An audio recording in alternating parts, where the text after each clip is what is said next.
성부와 성자와 성령의 이름으로 아멘. 시작 기도로 주님의 기도를 마치겠습니다. 하늘에 계신 우리 아버지, 아버지의 이름이 거룩히 빛나시며 아버지의 나라가 오시며 아버지의 뜻이 하늘에서와 같이 땅에서도 이루어지소서. 오늘 저희에게 일용할 양식을 주시고 저희에게 잘못한 일을 저희가 용서하오니 저희 죄를 용서하시고 저희를 유혹에 빠지지 않게 하시고 악에서 구하소서. 아멘. 성부와 성자와 성령의 이름으로 아멘. 안녕하십니까. 우리 전주 성삼 수도회의 수도 가족들의 주년 피정을 국면대 맡아 하게 되는 이광교수의 강호 신부입니다. 지금 던지실 성당의 주임으로 일하고 있고 여러분들과 함께 또 4시간을 거쳐서 피정 강의를 하겠습니다. 비대면으로 하기 때문에 좀 현장감은 없지만 여러분들이 유튜브를 통해서 보시고 참고가 되시면 좋겠습니다. 첫째 주제는 전 주제는 성삼의 신비 안에서의 창조와 구원 그리고 성화의 신비에 관해서 우리 수도회의 카리스마의 핵심 내용인 이 부분을 우리가 함께 주제로 해서 묵상해 보도록 하겠습니다.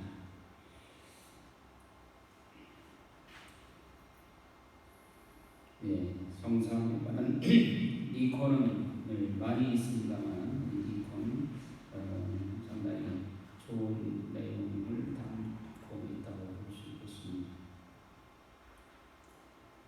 성삼의 신비는 하느님의 3가지 사업, 즉 창조 사업과 구원 사업, 성화 사업, 이 3가지의 하느님의 사업 안에서 성삼위가 어떻게 유기적으로 협력하는가, 그 협력 관계를 우리가 살펴볼 수 있겠습니다. 첫째, 창조 사업은 성부께서 주도적인 역할을 하셨습니다. 물론 성부 혼자서 하신 것이 아니고 성자 성령도 함께 하시지만 성부의 주도적인 역할로 창조 사업이 이루어지게 됩니다. 구원 사업 역시 삼위일체께서 함께 역사하시지만 성자의 주도적인 역할이라고 할 수 있습니다. 그런가 하면 성화 사업은 성령의 주도적인 역할로 이루어지고 성부와 성자께서 협력하셨다라고 말할 수 있습니다.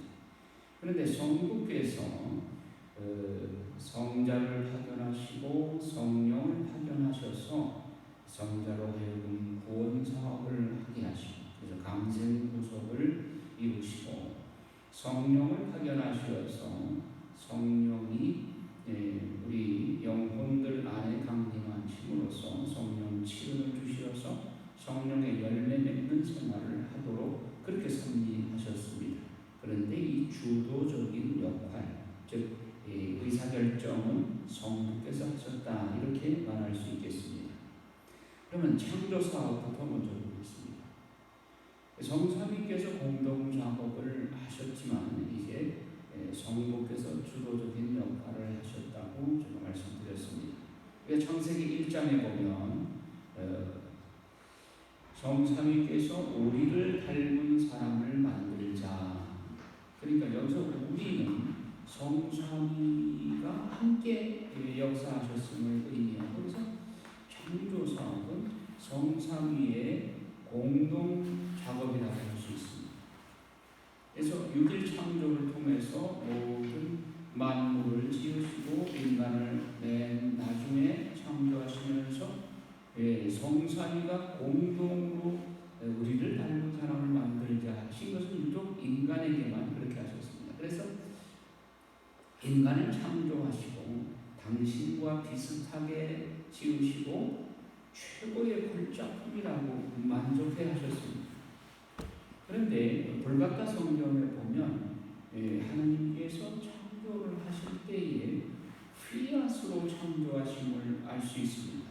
그래서 빛이 생겨나라라고 말씀하실 때 휘앗 룩스, 빛이 생겨나라, 휘앗 룩스, 화체의 동사의 수동 명령이 휘앗입니다. 그래서 하나님은 휘앗으로 창조하셨다. 그래서 휘앗의 의미는 하나님께서 이렇게 되어라 라고 명령하시는 그 말씀 휘앗이라고 합니다. 그래서 하나님은 휘앗으로 창조하셨다. 그런데 모든 피조물은 그대로 되었다. 즉 휘앗으로 응답을 합니다. 이게 대표적인 것이 성모 마리아에게 와서 휘앗 미히 나에게 그대로 이루어지소서라고 함으로써 모든 피조물을 대표해서 하느님의 휘앗으로 창조하신 것은 휘앗 미히로 응답하였습니다. 6일 창조를 보게 되면 인간을 제외하고 모든 피조물들이 하느님이 휘앗으로 명령을 하시면 그대로 되었다. 즉 휘앗 미히라고 모든 피조물들이 응답을 합니다. 그런데 문제는 인간이 거기에 휘앗으로 응답을 하지 않은 데서 인간의 비극이 오게 됩니다. 창세기 3장에 하나님께서 선악과를 금지했는데 이 선악과를 범함으로써 말하자면 노휘앗을 하게 된 것이죠. 여기서 우리 인간이 에덴 동산에서 쫓겨나게 되었고 또 그로 인해서 구원 문제가 이제 발생을 하게 되고 또 성화 사업이 또 필요하게 된 것입니다. 자, 생명 창조와 인간의 죽음의 아이러니. 이 창세기는 생명 창조로 출발합니다. 창세기 1장 2장에 아주 하나님께서 엑스니힐로 무로부터 모든 만물을 말씀으로 창조하시고 생명을 불어넣어주시는 생명 창조로 아주 정말 신바람나게 출발을 하는데 창세기 맨 끝장인 50장에는 요셉의 죽음으로 끝납니다. 왜 생명으로 시작했는데 죽음으로 끝났는가? 이것은 창세기 3장에 아담과 하와가 하느님의 휘앗의 명령을 위반하고 노휘앗으로 응답함으로써 그에 대한 보석으로 네가 선악과를 따먹게 되면 정령 죽으리라 하는 이 보석을 만나게 돼서 결국 창세기 50장이 요셉의 죽음으로 끝나게 됩니다. 자, 그 다음에 이제 구속 사업입니다. 자, 인간이 에덴 동산에서 원죄를 범함으로써 쫓겨나게 되었고, 그럼 하나님은 그 인간을 버려두지 않으시고 구원할 계획을 세우시는데 그 구원 계획에 당신 성자 예수 그리스도를 이 세상의 구세주로 파견하셔서 타락한 인간을 새로운 창조를 하실 계획을 세우십니다. 그래서 창세기 21장에 창세기 3장 21절에 보면 창세기 3장 21절에 주 하나님께서는 사람과 그의 아내에게 가죽옷을 만들어 입혀주었다. 여기 에덴 동산에서 쫓겨날 때 가죽옷을 입혀내보냈다. 그리고 가죽옷은 짐승이 죽어야 되죠. 그 짐승은 어린 양이 죽어야 그 어린 양의 가죽옷으로 이제 에덴에서 쫓겨나는 아담과 하와에게 입혀내보내는 것이죠. 벌써 여기서 구세주 예수 그리스도, 세상의 죄를 없애시는 어린 양이신 예수 그리스도를 파견할 것을 계획하신 것입니다. 이제 구원에 관한 계획을 미리 창세기 3장 21절에 예고하고 있습니다. 그런가 하면 요한복음 1장에서 로고스 창가에서 태초에 말씀이 계셨다. 이 말씀은 하나님과 함께 계셨고 이 말씀은 곧 하나님이셨다. 이 말씀 없이 생겨난 것은 아무것도 없다. 말하자면 새로운 창조가 이루어지게 됩니다. 즉 로고스에 의해서. 이 로고스는 바로 하나님의 말씀이신 예수 그리스도이시죠. 그래서 예수 그리스도를 통한 새로운 창조, 즉 구원 계획이 세워지게 되는 것입니다. 구원론적으로 볼 때는 구원이라고 할 수 있고 창조론적으로 볼 때는 새로운 창조라고 말할 수 있는 것입니다. 그런데 구세주이신 예수 그리스도가 오셔서 어떻게 구원 사업을 이루셨나? 이건 인간으로서는 상상하기 어려운 하느님이신 예수 그리스도가 이 세상에 오셔서 가장 모진 죽음을 치르심으로써 구원 사업을 완성하신 것입니다. 바로 그것이 십자가의 신비인 것입니다. 자, 십자가를 통해서 새로운 창조를 이루셨다, 혹은 구원을 이루셨다.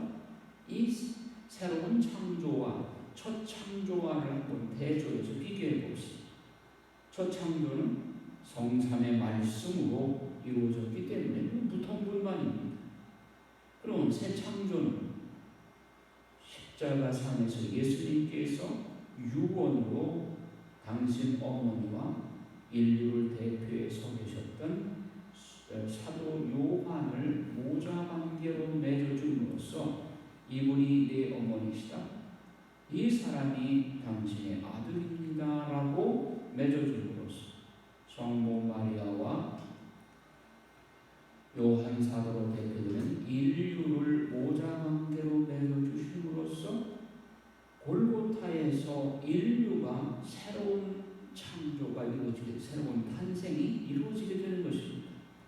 그렇다면 첫 창조인 창세기 1장에서는 성삼께서 무통분만으로 삼라만상을 지으시고 인간을 창조하셨는데, 십자가에서 그 모든 고통 중에 성모 마리아와 인류를 모자관계로 맺어주심으로써 새 창조가 이루어지는 그곳에서는 성삼께서 가장 고통을 겪으셨던 고통 중에 인류를 분만하신 것이라고 말할 수 있습니다. 또 성모님의 전주성자 예수 그리스도를 출산할 때 베들레헴에서 성모님은 원죄가 없으시니까 무통분만이었죠. 그러나 골고타에서 영적인 자녀들인 인류를 분만할 때는 난산 중에 난산이었습니다. 당신 하늘 아들을 내 죽음을 지켜보는 가운데 새로운 인류를 당신의 새로운 자녀로 맞아들이는 정말 고통 중에 고통, 난산 중에 난산이 이루어지게 되는 것입니다. 자, 두 창조 행위의 결과를 한번 비교해 봅시다. 첫 창조의 결과로 원죄 이전의 아담의 상태, 그리고 새로운 창조의 결과로 예수님께서 죽으시고 사흘 만에 부활하셔서 우리를 당신의 부활체에 참여할 수 있도록 구원 사업을 완성하신 것이죠.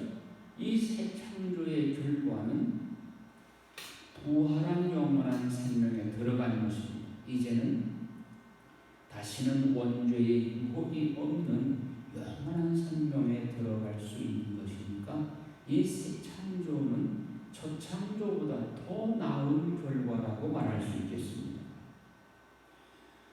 자, 그러면 구원에 필요한 충분 조건, 필요 충분 조건은 무엇인가?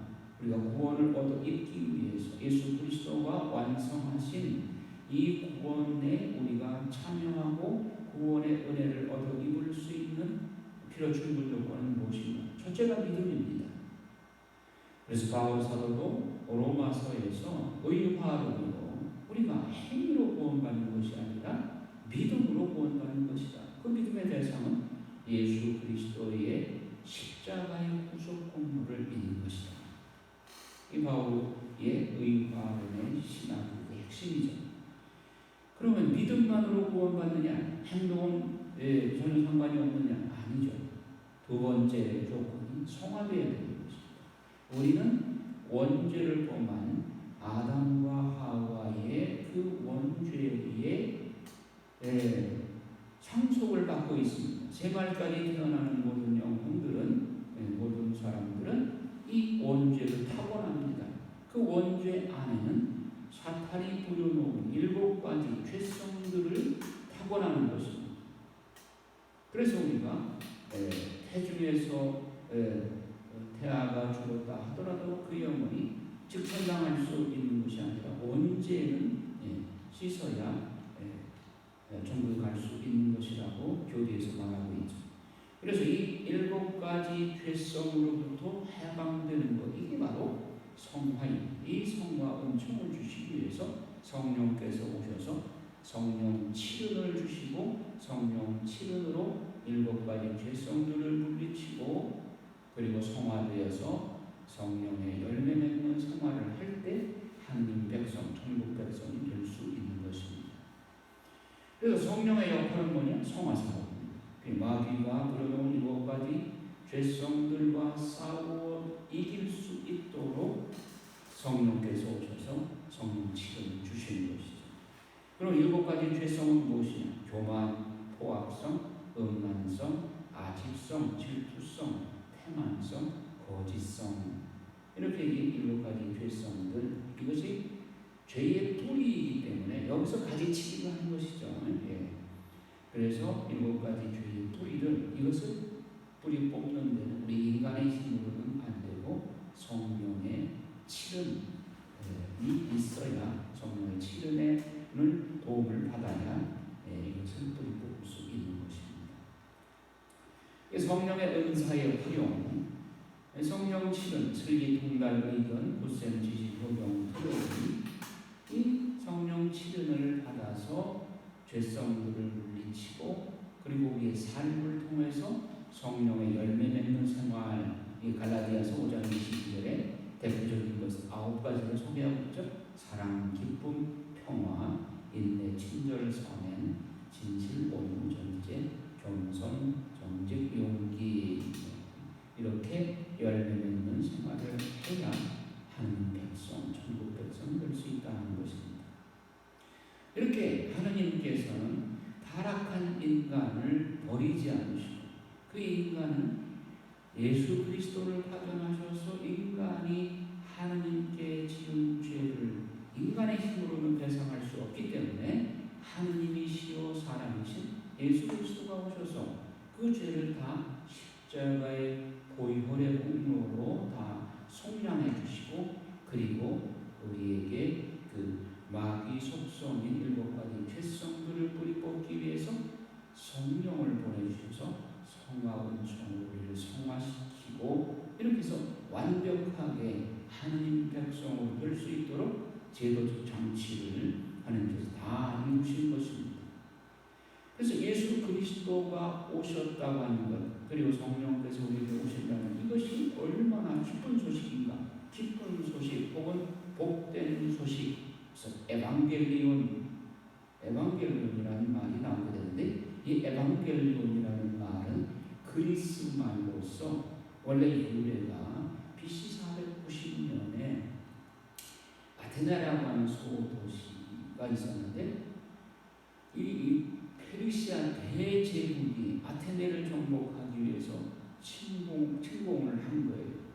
그런데 이 전력상으로는 너무 역부족이라 아테네는 이제 내일이면 우리는 꼼짝없이 이 페르시아의 지배 아래 들어가겠구나. 아테네 시민들이 통곡하며 울고 그러고 있을 때에 아테네의 그 결사대 5,000명이 결사대가 죽음을 각오하고 이 대제국인 페르시아의 그 원종군을 대항해서 싸우러 나간 비장한 각오로 나가서 이 배를 타고 이 페르시아 대군이 이렇게 올라오는데 상륙하기도 전에 이 그 아테네 결사대가 속전속결로 가가지고 상륙하기도 전에 적군을 물리쳤어요. 이 기적적으로 아테네가 승리를 했습니다.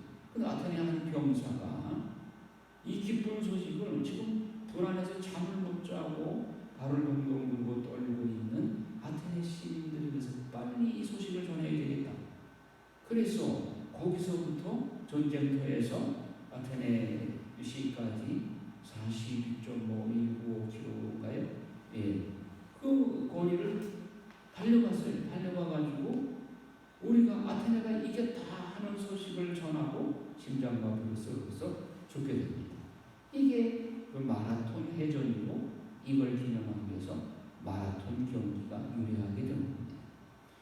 그래서 이것은 소위 승전보, 전쟁에 이겼다는 기쁜 소식, 여기서 에반겔리온이라는 말이 유래했습니다. 그러면 우리가 전쟁에 승리한 기쁜 소식이 더 기쁜 소식입니까? 아니면 예수 그리스도가 이 땅에 오셨다고 하는 소식이 더 기쁜 소식입니다. 우리 영혼 구원을 위해서 예수 그리스도가 오셨다는 것은 죽을 수밖에 없는 우리 인간에게 영원한 생명을 보장해 주시고 우리 죄를 다 속량해 주시고 우리를 천국 백성으로 다시 들어가게 해주셨다. 이 소식이 승전보보다 더 기쁜 소식이 아닐 수 없습니다. 그래서 우리는 에반겔리온, 복음, 굿뉴스라고 말하는 것입니다. 요한복음 16장 33절에도 예수님께서 너희는 고난을 많이 받을 것이다. 그러나 용기를 내어라. 내가 세상을 이겼다. 이겨놓았다. 완료형으로 말씀하십니다. 이길 것이다라는 거. 이겨놓았다. 우리는 예수 그리스도를 믿기만 하면 이 승리의 대열에 참여할 수 있는 것입니다. 한편 창세기 3장 15절에 보면 창세기 3장 15절에 이제 원죄를 범하게 유혹을 했던 뱀에게 하나님께서 저주를 내리십니다. 뱀에게 말합니다.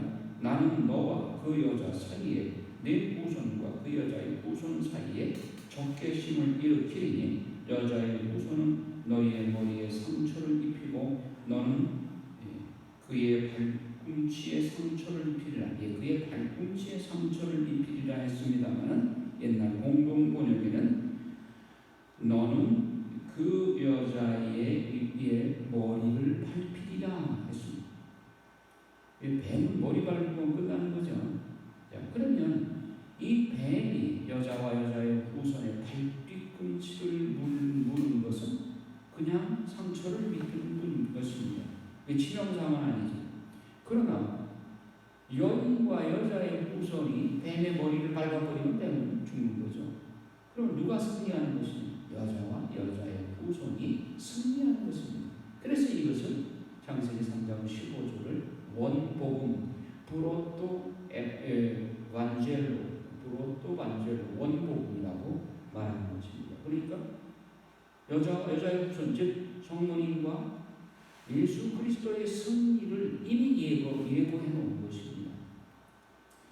자, 그런데 우리가 이 세상은 소위 영신전쟁의 세상이다. 즉 신전지배라고 말합니다. 우리는 이 세상에 살면서 영신전쟁을 치르고 있습니다. 총칼로 싸우는 것이 아니라 영적으로 우리는 사탄과의 전쟁을 하는 것입니다. 그래서 우리 영신전쟁 상태를 에베소서 6장 12절에서 17절에 잘 설명해 놓고 있습니다. 에베소서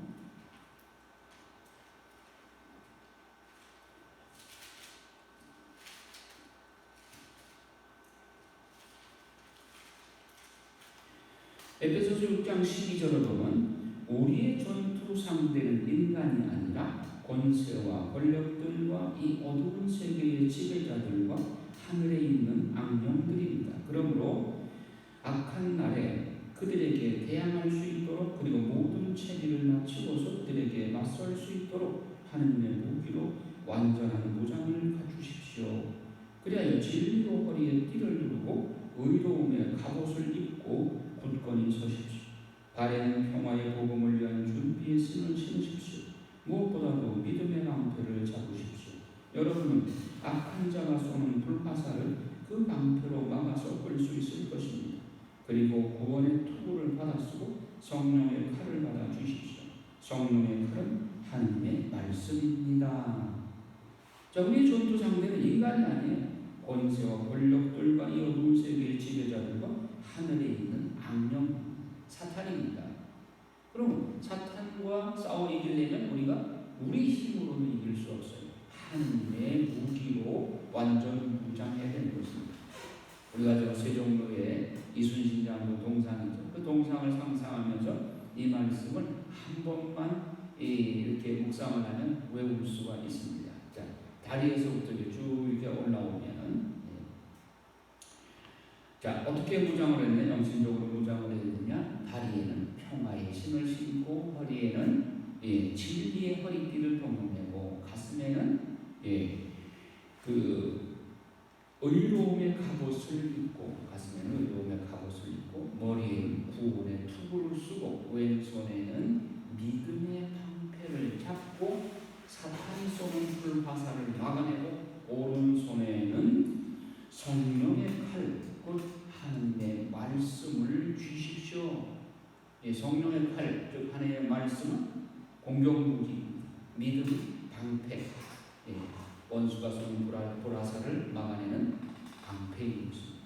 자, 이렇게 완전 무장을 하면 사탄이 공격해 들어올 틈이 없는 것이죠. 그리고 이순신 장군 그 갑옷 입은 것을 연상을 하고 이 기조를 암송을 하면서 늘 내가 이렇게 무장하고 있는가 점검해 봐야 될 것입니다. 자, 영적 투쟁의 무기로 묵시록 12장 11절에 또 한번 자세히 나옵니다. 즉 어린 양의 피와 하나님의 말씀으로 성도들이 그 루치펠 악의 괴수를 쳐 이겼다. 어린 양의 피, 성체성사죠. 그리고 하나님의 말씀, 이 두 가지가 영적 투쟁의 무기인 것입니다. 자, 그런데 이 어린 양의 피, 이 성체성사, 이 성체성사는 저는 그렇게 말할 수 있습니다. 영생불사약이다. 영원히 죽지 않는 불사약이다. 요한복음 6장 51절에 예수님께서 나는 하늘에서 내려온 빵이다. 이 빵을 먹는 사람은 영원히 살 것이다. 그런데 이 빵은 나의 살이다. 그러니까 내 살을 먹고 내 피를 마시는 사람은 영원히 살 것이다. 그리고 영생불사약이지 뭐예요. 그 다음에 만병통치약, 하나님의 말씀, 만병통치약은 반드시 두 첩을 먹어야 하는 효과가 있어요. 구약과 신약. 구약은 신약의 예표요 그림자이고 신약은 구약의 실체입니다. 그래서 성경 말씀 안에는 우리의 고장난 모든 영혼 육신을 치유할 수 있는 치료약이 다 들어있어요.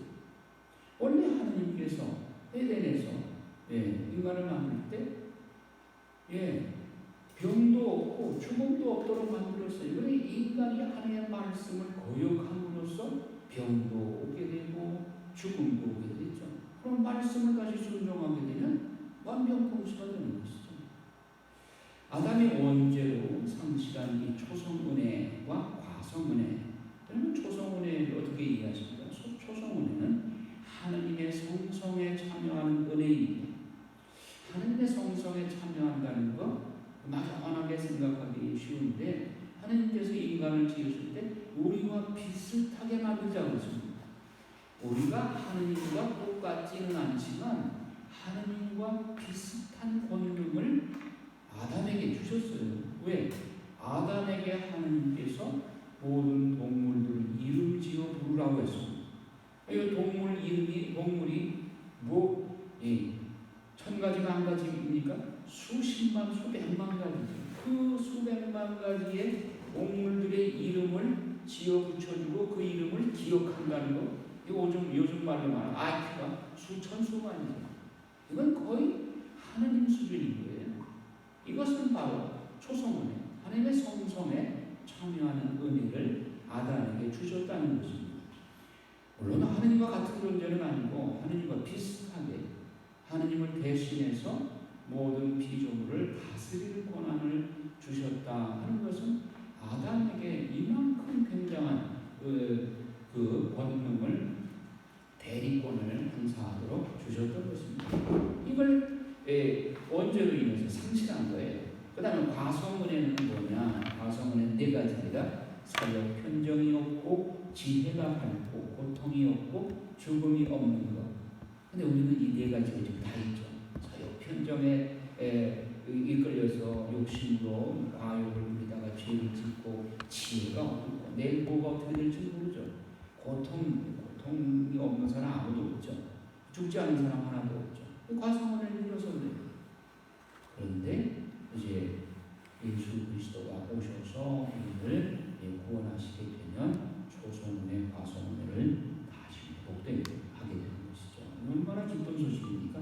자, 그럼 말씀이 사람이 되오신 그 말씀의 능력, 로고스의 능력은 무엇이냐? 히브리서 4장 12절에 하나님의 말씀은 어떤 쌍날 칼보다도 날카로워서 관절과 골수를 쪼개고 영과 혼을 말라며 마음속 숨은 비밀을 드러낸다 라고 말씀하십니다. 하나님의 말씀이 이렇게 놀라운 것입니다. 야고보서 1장 21절에도 하나님의 말씀에는 여러분의 영혼을 구원할 힘이 있습니다. 말씀이 신문의 기사 사건과 전혀 다른 거예요. 신문의 기사 사건은 어제 신문은 구문이죠. 어제 신문 들고 앉는 사람 누가 있어요? 휴지 조각. 그러나 하나님의 말씀은 내가 오늘 읽으면 오늘 하나님이 나한테 구체적으로 지금 말씀하시는 살아있고 능력있고 쌍날카로우다 날카로워서 관절과 골수를 쪼개도 영과 혼을 발라내는 능력의 말씀, 구원할 힘을 갖추고 있습니다. 아모스서 8장 11절에 우리가 양식이 없어서 굶주리는 것이 아니라 물이 없어서 목마른 것이 아니라 하나님의 말씀을 듣지 못하려 굶주리는 것이다. 하나님의 말씀이 우리의 영적인 양식인 것입니다. 그럼 말씀과 성령의 관계 어떤 관계냐?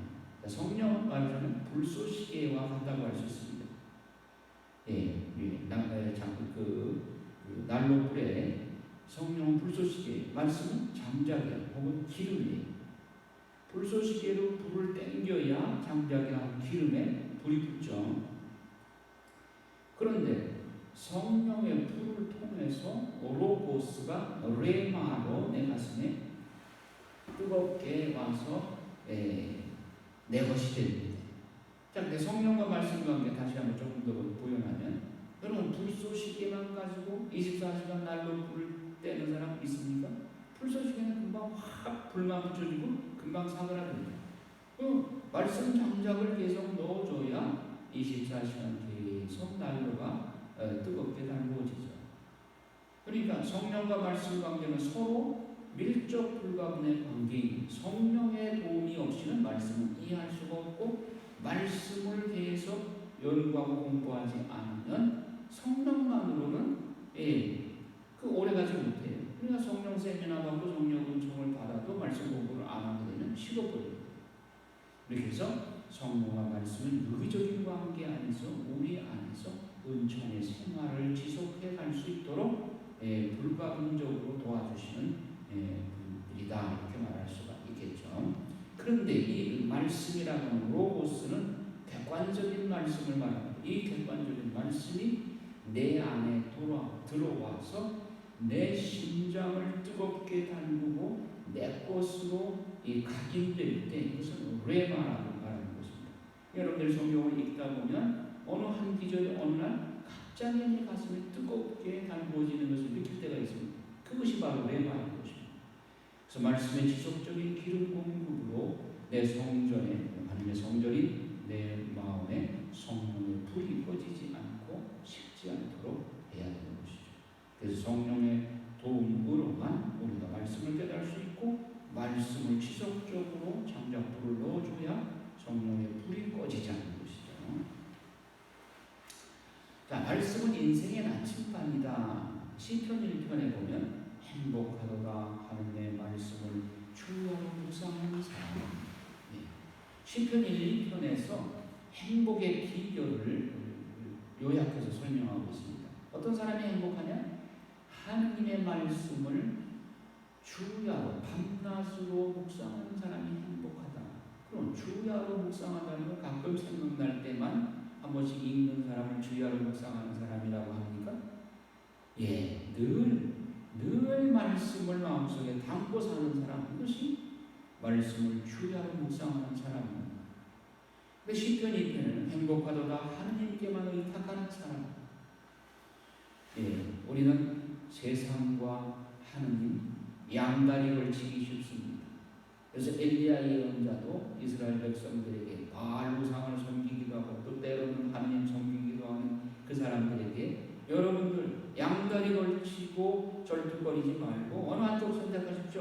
하느님이 여러분의 하느님이면 하느님 편에 서고 바알이 여러분의 하느님이면 바알 쪽으로 가시오. 그래서 깔멜산에서 엘리야 예언자와 바알 무상 사제들하고 경쟁을 하잖아요. 진짜 신이 참 하는 야훼 하느님 뿐이다 하는 것을 드러내셨죠. 자, 우리는 하느님께만 의탁하는 사람이라야 행복하다.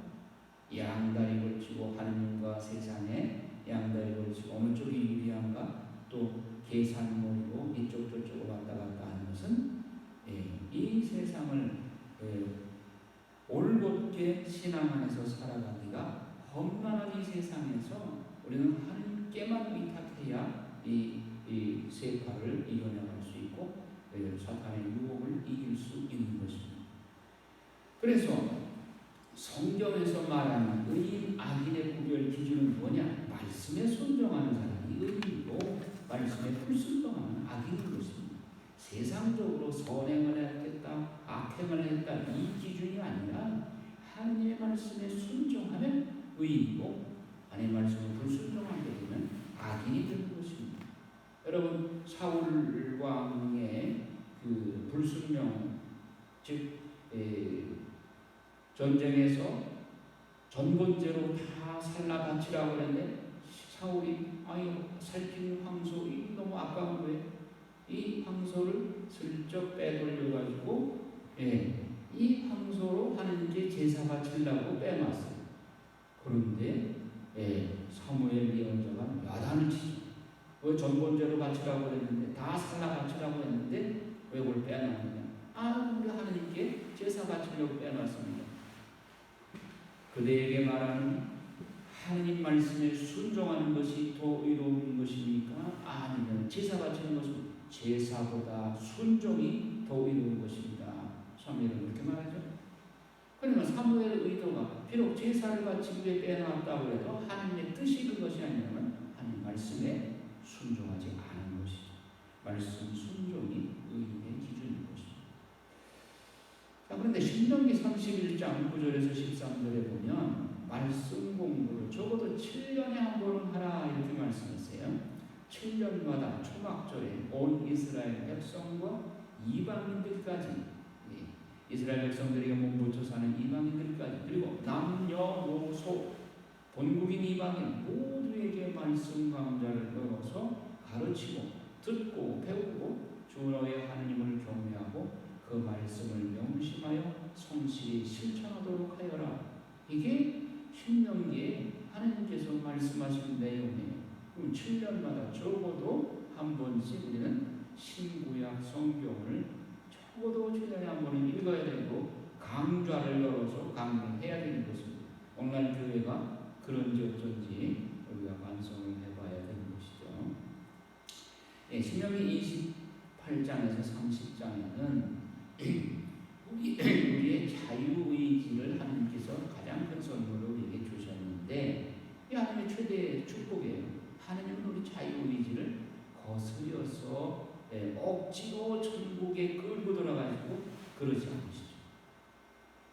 하나님은 우리 앞에 축복과 저주의 길을 내놓고 행복과 불행의 길을 내놓고 생명과 죽음의 길을 내놓고 너희 선택해라. 너희에게 내가 자유의지를 줬습니다. 너희가 선택해라. 저주의 길을 찾아가는 사람을 하나님이 억지로 그 길로 가면 방해하고 그러다가 축복의 길로 놓아주십니다. 스스로 선택하게 되십니다. 말씀에 순종하는 것이 축복의 길이고 생명의 길인 것입니다. 우리 앞에 하나님은 이미 축복의 길, 행복의 길, 생명의 길을 제시해 놨어요. 선택은 내가 해야 됩니다. 말씀에 불순종하는 것이 저주의 길이요 멸망의 길인 것입니다. 자, 인생은 고난과 번영의 드라마라고 말할 수 있어요. 근데 다윗 성함은 역전의 명수입니다. 다윗은 고난의 시기에는 참 하나님 말씀 붙잡고 모범적인 신앙생활을 했어요. 그래서 사무엘 상권을 보게 되면 정말 그 사울에게 쫓겨가지고 질투를 받아가지고 다윗이 죽을 고비를 여러 번 넘기죠. 그때마다 다윗은 하느님께 의탁하고 하나님께 모든 문제를 의논하는 하나님, 지금 이런 상황인데 나를 도와주십시오. 그리고 내가 이런 생각을 가지고 있는데 하나님, 제 생각이 어떻습니까? 하나님 뜻은 어떻습니까? 늘 물었어요. 참 다윗의 위대한 점은 고난의 시기에 하나님을 놓치지 않고 하나님 붙잡고 있었다고 하는 것. 그러나 다윗도, 그 위대한 다윗도 번영의 시기는 이기지 못했습니다. 그가 남유다의 왕이 되었고 또 이스라엘 전체의 왕이 되었어요. 사무엘하고 5장에 전 이스라엘의 왕이 되었어요. 그러니까 이제 조금씩 목에 힘이 들어가기 시작했어요. 내가 왕이다. 그런데 실제 왕은 누구예요? 하나님이 실제 왕이고 나는 하나님의 종일 뿐이죠. 다윗이 평생 동안 그렇게 인생 후반기에도 번영의 시기에도 겸손했더라면 계속 축복을 받았을 텐데 전 이스라엘의 왕이 된 후에는 교만이 들어가기 시작했어요. 그리고 기도도 소홀히 하게 되었어요. 그러다 보니까 사무엘 하건 11장에 보면 우리아는 밧세바를 범하는 사건이 벌어지게 됩니다. 그뿐만 아니라 자기의 간음죄를 숨기기 위해서 우리아 장군, 정말 30인 대장이에요. 정말 그 다윗의 1등 공신인데 그 우리아 장군을 위험한 전쟁터에 내보내서 일부러 총부살인을 죽이잖아요. 그리고 그 안에 밧세바를 취하죠. 이것은 하느님의 마음에 아주 상심을 시켜주었습니다. 그래서 나단 예언자를 통해서 하느님께서는 다윗에게 네 가족 중에 이제 칼부림이 그치지 않을 것이다. 무서운 재난을 예고합니다. 다윗의 후반기는 이 번영의 시기에 실패한 것으로 인해서 보속하다 끝납니다. 그래서 그때 나단 예언자의 예언을 듣고 그래도 다윗은 사울처럼 뻔뻔하지는 않았어요. 바로 납작 엎드렸죠. 내가 죄를 지었어. 하나님께 내가 죄를 지었어. 하고 통행물로 침상을 적시면서 그렇게 밤을 새워 통곡하면서 회개를 했습니다. 그 회개하면서 부른 노래가 바로 시편 51편 통해성령이죠. 이 통해성령은 오늘날 많은 사람들의 회개의 기도가 되고 있죠. 어쨌든 다윗은 고난의 시기는 훌륭하게 잘 이겨냈지만 번영의 시기에는 넘어졌다. 그러나 넘어졌어도 다윗은 다윗답게 낙법의 명수에 넘어지는 방법도 다윗은 아주 능숙하게 실수하는 것이 5단이라면 낙법 10단 일어나는 방법도 다윗은 아주 능숙하게 하나님한테 납작 엎드려서 통행함으로써 하나님의 자비의 마음을 움직였죠. 그래서 결국은 내 죄가 죄놈같이 보이고 눈과 같이 희게 해주리라. 내 죄를 기록조차 하지 않겠다는 하나님의 자비심의 문을 두드려서 결국은 용서를 받게 되죠. 자, 우리 민족의 구원과 하나님의 계획, 우리가 대한민국의 모든 우리 가톨릭 신자들 또 성직자 수도자들은 또한 애국자여야 되고 나라와 민족을 위해서 기도하지 않을 수 없죠. 그런데 최민순 신부님의 그 설학을 예토전에 이 성가가 어쩌면 우리 민족의 역사, 또 가톨릭 전례의 역사를 잘 표현했다고 볼 수 있어요. 그러니까 설학을 예토전에 좀 꽃은 이루고 설학을 예토전 신라의 수도였던 경주 거기에 연꽃, 불교의 상징꽃이죠. 연꽃은 이루고 이조 말기에 불교는 이제 시들어가고 성빈의 힘업자, 복음의 펴갈제, 유교 선비, 유교도 사색 당정으로 어지럽고 나라가 전망의 위기에 처했잖아요. 이조 말기에. 그래서 선빈의 힘업자는 어둠에 시들어가는데 사양길에 접어들었고 그때 진리의 찬란한 빛, 그 몸의 담부가 진리의 찬란한 빛, 가톨릭 교회의 찬란한 교리가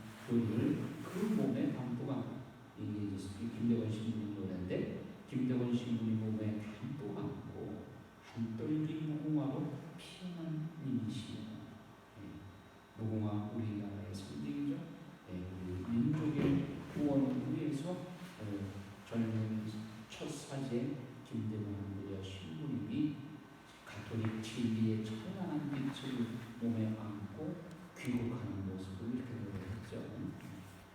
그러면 우리 가톨릭 사제들 그리고 수도회 그리고 신자들 애국자가 되어야 되고 우리 민족의 구원을 위해서 항상 기억하고 기도해야 되는 것이죠. 그래서 민족주의 및 사명 인식을 가져야 된다고 봅니다. 자, 그런데 메시아로 오신 예수 그리스도는 그냥 때가 찼을 때 하늘에서 공중에서 떨어진 것이 아니라 구약 성경에 이미 맞춤형 메시아로 예수 그리스도가 어떻게 오실 것이라고 하는 것은 아주 예형적으로 제시해 놨습니다. 그건 바로 자, 레위기 16장 8절에 아자젤의 염소 이야기가 나옵니다.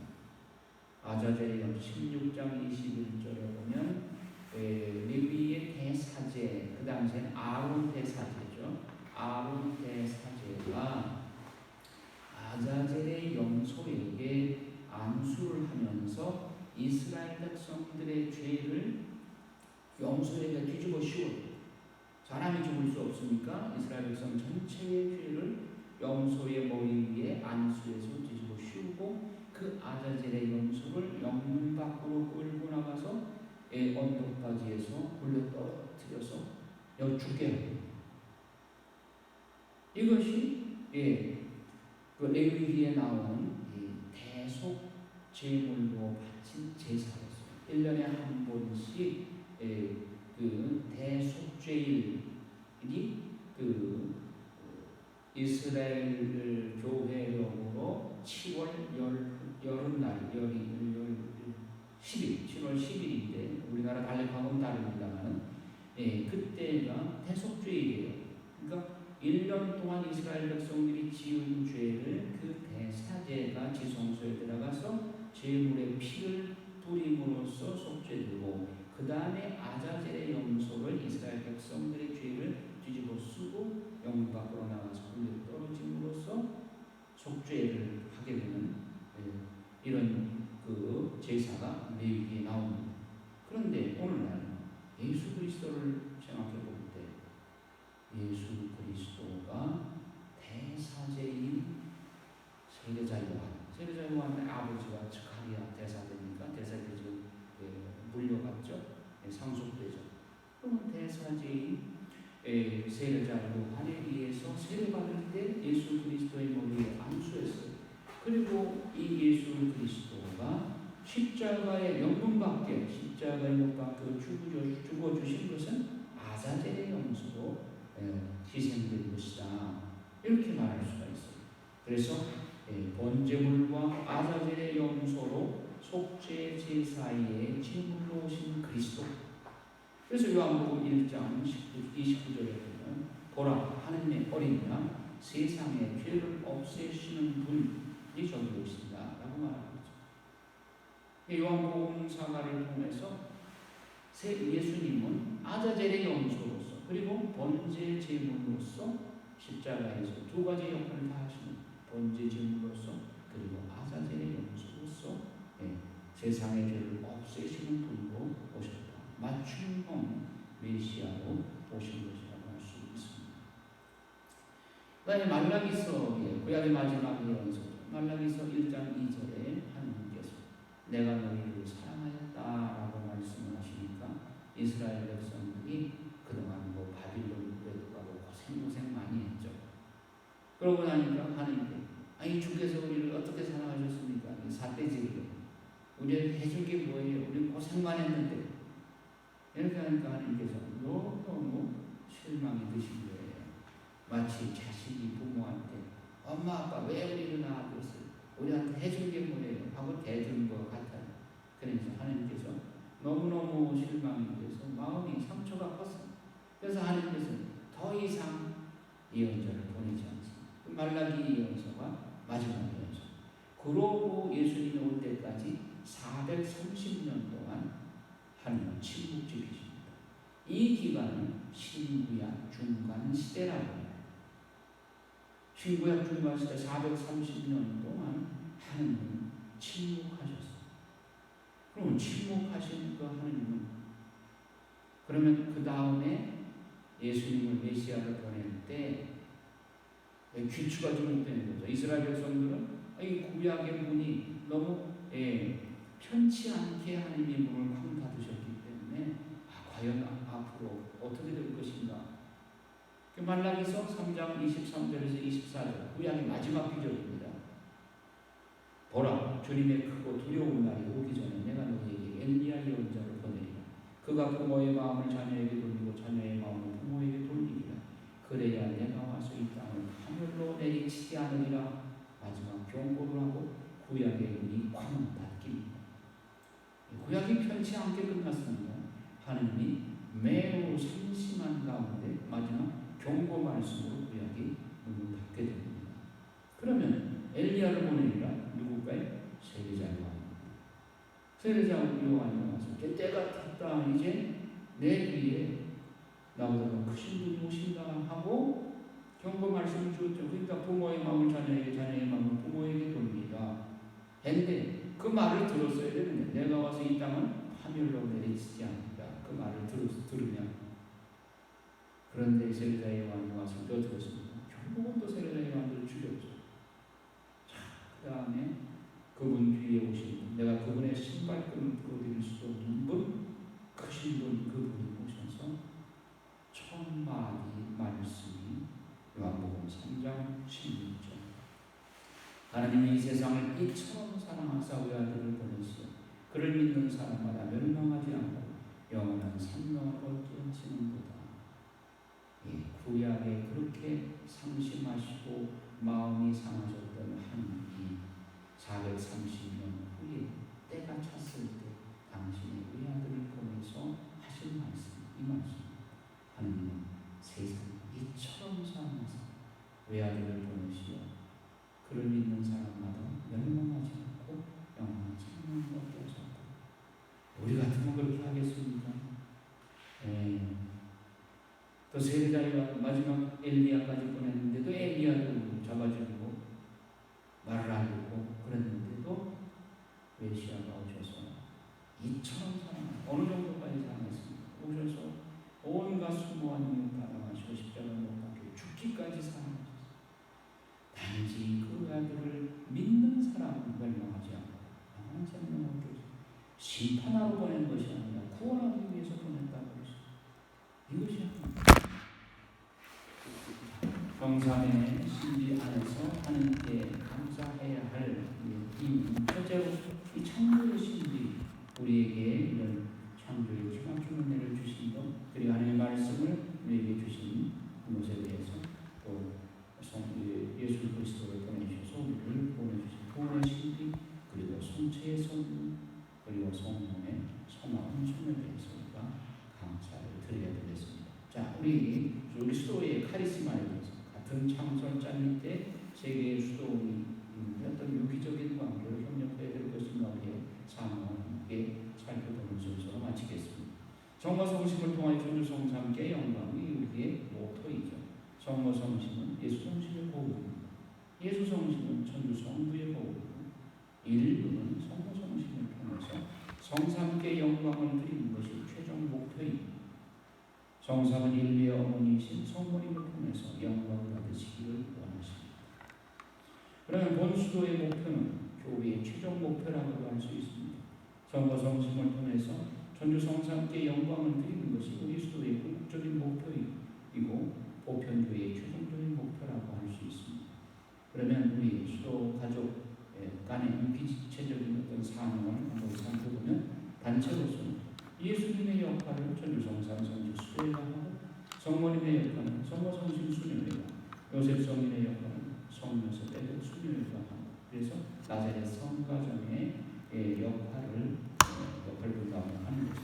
또 수도자들 개인적으로 볼 때는 예수님의 역할은 성직자들, 성모님의 역할은 수녀님들, 요셉 성인은 평수자들이 맡아서 하는 것이라고 할 수 있겠죠. 이렇게 유기체적인 한 성대 창립자 밑에 제 수도 단체가 이렇게 유기적인 협력 관계로 살아야 된다 하는 것이 우리 수도의 카리스마라고 하겠습니다.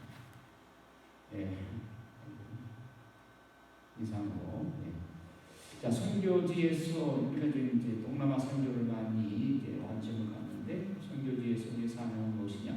성지자들은 영적 지도와 미사, 성사, 집회를 하고 수녀님들은 교리 지도와 생활 지도, 간호 그리고 화정방문 지도, 수사님들은 건축, 관리, 설립, 행정 이렇게 삼위일체적으로 성지자, 수도자, 이제 수녀님들, 수녀 수사님들이 같이 같은 선교지에 파견되는 정말 교구 사제들이 할 수 없는 역할을 우리 수도에서는 참 유기적인 협력 관계로 잘 할 수 있지 않겠나 이렇게 생각해보고 적당히 마치도록 하겠습니다. 영광이 성부와 성자와 성령께 처음과 같이 이제와 항상 영원히 아멘. 성부와 성령 성령으로 아멘.